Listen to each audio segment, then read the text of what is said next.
In the haze of a recent night out, emboldened by a few drinks, I let slip a remark to my husband that I now desperately wish I could retract. And it has left our marriage hanging by a thread.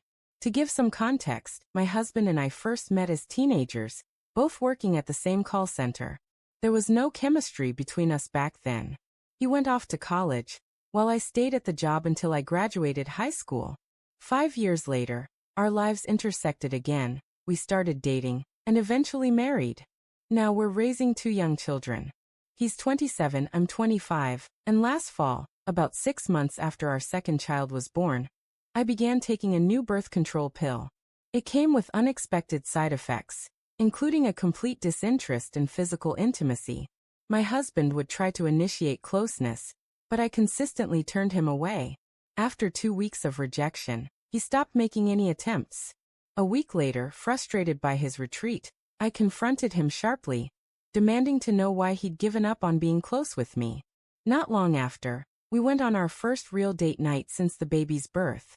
We stopped at a bar near our house for drinks, and as the alcohol loosened my tongue, I admitted to my husband that I felt a pang of guilt, as if I'd been unfaithful to him. Concerned, he urged me to explain. Under the influence, I revealed a dream I'd had the previous week about a former coworker from our call center days. In the dream, this man confessed his feelings for me, and I returned them. Making matters worse, I pulled out my phone and began scrolling through this man's social media profile right in front of my husband, commenting on mundane details, and even critiquing the appearance of a woman in one of his photos. As if that weren't reckless enough, I went on to describe a brief romantic moment I'd shared with this coworker after my husband had left for college.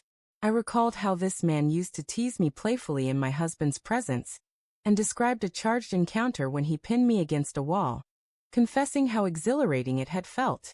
In a moment of utter foolishness, I even admitted that I brought it up because I yearned for my husband to spark that same kind of passion in me. The next morning, my husband was furious, not just about my drunken revelations, but about my behavior over the past month. He was deeply hurt that I'd shown no physical interest in him for weeks, yet openly fixated on another man's social media, and reminisced about past romantic encounters in his presence. Looking back, his anger grew even more when I awkwardly offered to be intimate right then, as if to make up for my words. He lashed out, pointing out that I'd kept my body off limits for a month. Yet one night of talking about another man's advances seemed to reignite my desire. Reflecting on it now, I see why he felt so betrayed, especially since he'd quietly harbored feelings for me back when we first met, but never acted on them. Over the past 6 months, we've had brief moments of peace where life feels normal, but those painful words I spoke keep resurfacing, igniting heated arguments. He's become fixated on the idea that I only chose him because he completed college, landed a stable job, and the other man was no longer an option. My husband now fears that, given the opportunity, I'd betray him with this former coworker, and it's tearing our relationship apart. When he later asked why I even brought up that man, I explained that it was because that time in my life symbolized a period when I felt confident and alive. Back then, I was at my lowest weight and happiest.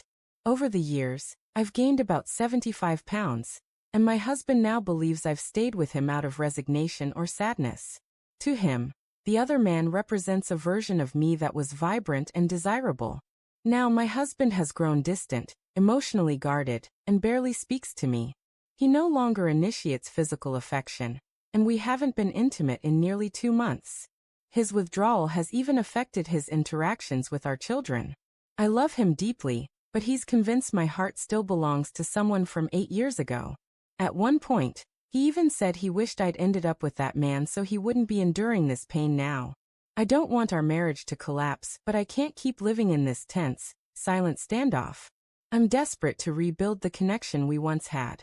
When my husband brings up the past, he obsesses over the idea that this other man knew a younger, more carefree and passionate version of me, while he's been left with the responsibilities of marriage, parenting, bills, and a lackluster intimate life.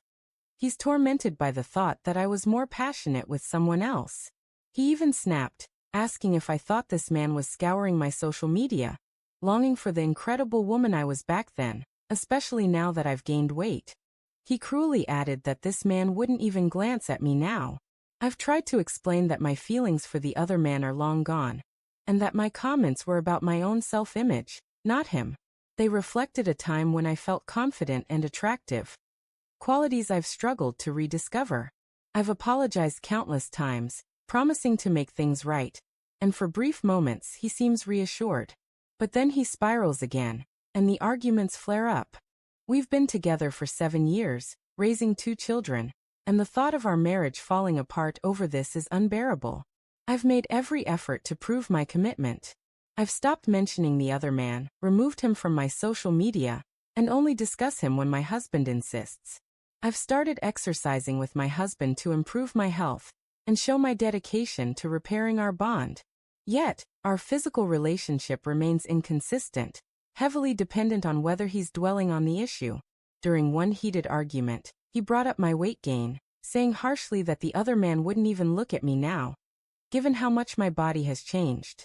His words stung deeply, as I'm already painfully aware of the changes after 2 pregnancies. In these fights, he fixates on every detail I've shared. How I once called the other man attractive, his taller frame, his dark hair, and even the fact that he was my boss, which I admitted added to his appeal back then. I've repeated countless times that my comments were a fleeting moment of nostalgia, a lapse in judgment. Since starting our relationship, I've never seen that man as anything more than a memory. But even small actions, like liking one of his social media posts, have escalated into major conflicts. When I foolishly shared another dream about him after this all began, it only deepened my husband's pain. He keeps asking if I still fantasize about this man, or if I even find him attractive anymore. I've assured him repeatedly that my love and desire are solely for him, but the wounds seem too deep. No matter how much I say or do, it feels like it's never enough. I just want to rediscover the love we had before this rift tore us apart. I stood with my arms tightly folded, my voice edged with defiance. So you're turning this on me now? Eric sank into a chair, his face heavy with defeat, as if the weight of our struggles had finally crushed him. He twisted the cap off a water bottle, taking a slow sip before speaking. Imagine needing to disappear for a day just to find some peace. Picture that. A knot formed in my throat, but I fought to conceal it. My voice quivered with frustration. Don't try to flip this around. I see what you're doing, playing the victim to make me feel guilty. He leaned back, his expression unreadable, his words cutting deeper than I wanted to admit. All these years, I thought my job was to protect you from life's pressures. I never imagined I'd need protection from you. The silence that followed was thick, almost suffocating. I struggled to find words, finally managing a shaky, "Are you done?" Eric nodded, standing slowly, his movements heavy with exhaustion. "Yeah, I'm done."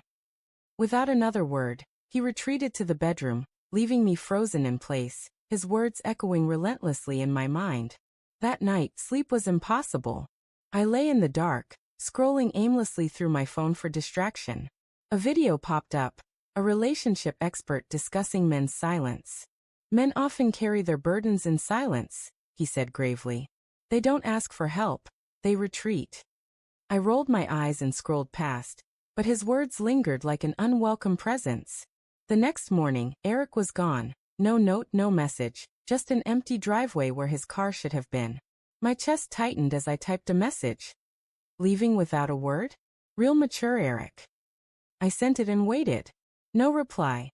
The kids' voices filled the house as they got ready for school. But my nerves were frayed. Logan, our 6-year-old, tugged gently at my sleeve. "Mommy, can you tie my shoes?" he asked softly, his patience piercing me. "Not now, Logan," I snapped, barely looking at him. From the next room, Emma, our 9-year-old, whined loudly. "I can't find my tablet." "Emma, if you keep crying about that tablet, I'm going to lose it," I shouted, my voice sharper than I intended. Logan stood quietly, his wide eyes, so much like Eric's, watching me. Something in his gaze stirred guilt within me.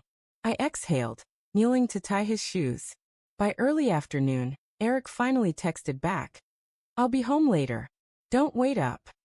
My heart raced as I read it. I called him immediately, and when he answered, his voice was cold, distant. "What's that supposed to mean?" I demanded. "Don't wait up.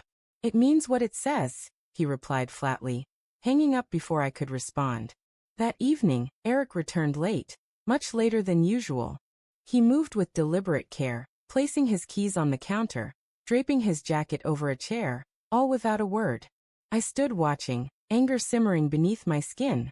His brief glance at me held no anger or exhaustion, just emptiness. "Done sulking?" I asked, my tone harsher than intended. He sighed a low, weary sound that carried an unfamiliar weight.